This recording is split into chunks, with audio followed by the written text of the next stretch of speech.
Look, ladies and gentlemen, the truth is staring us right in the face, but the hacks in the Washington press corps are still pouring fairy tales into your ears about some delusional victory. They talk about resilience, they talk about resistance. But the reality on the ground is a total strategic catastrophe. Ukraine is freezing. That is physical reality. Hundreds of thousands of civilians are facing bitter cold with very little heat and very little light. Why? Because the Russians decided to turn the lights off. Sustained Russian drone and missile attacks have crushed the country's energy infrastructure. In the capital, Kyiv, temperatures are well below zero and bitterly cold winds are expected for at least the next 4 days. Mayor Vitaly Klitschko is begging people to get through the next few days.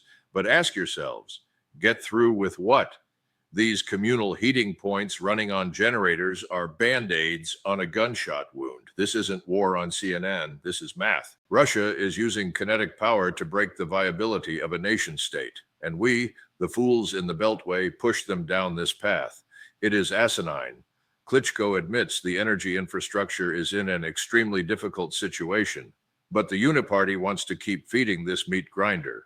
Now let's talk about logistical materialism. Ukraine's central heating system is a legacy of the Soviet era. That is their Achilles heel. It relies on thermal plants to generate heat before distributing it to entire residential blocks. When Russia launches over 2,000 strike drones, 2,200 guided aerial bombs, and 116 missiles in a single week, they aren't firing blindly. Some analysts note that Russian war planners are being advised by energy specialists to cause maximum damage. And here's the catastrophe. When temperatures drop below freezing, a long power outage causes the water inside underground heating pipes to freeze and fracture. Once that happens, it's game over. You cannot repair miles of burst pipes in the dead of winter. One Kyiv resident in a 16-story building saw the temperature in his apartment fall to 37 degrees Fahrenheit.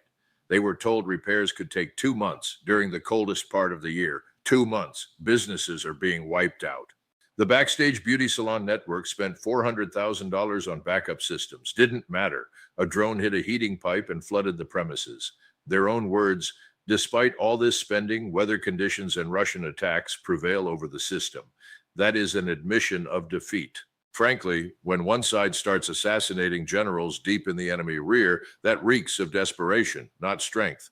The crowd in Kyiv is trying to manufacture PR victories to keep the donors in Washington writing checks. They orchestrated an assassination attempt on Lt. General Vladimir Alekseyev right in Moscow. Alekseyev isn't just anybody. He is the first deputy head of the GRU, Russia's main intelligence directorate. The Russians say Ukrainian intelligence is behind it. The suspect, a man in his mid-60s from Ternopil, fled to Dubai but was detained and sent back to Russia.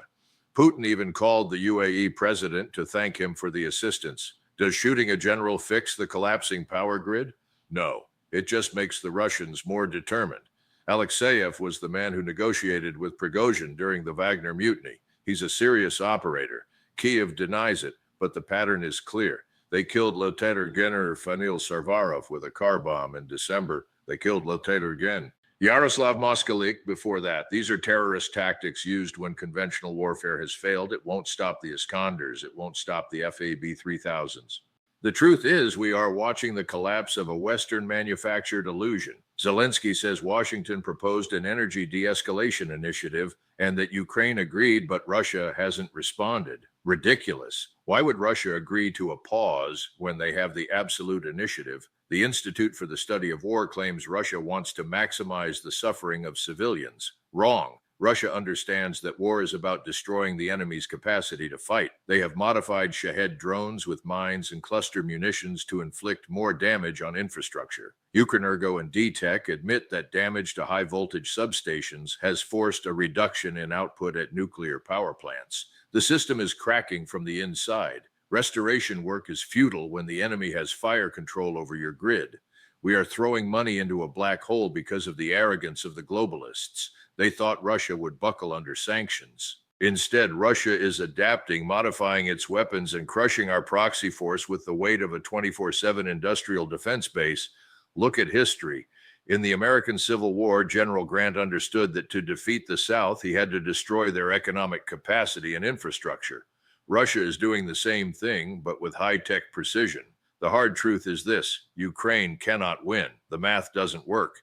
They are out of ammo, they are out of power, and frankly, they are running out of men. The assassination of generals is just noise. It has no strategic value. It's finished. I repeat, it is finished. Only the lunatics in the State Department refuse to see it. We need to withdraw, focus on our own borders, and stop playing Game of Thrones with the lives of millions. It's over.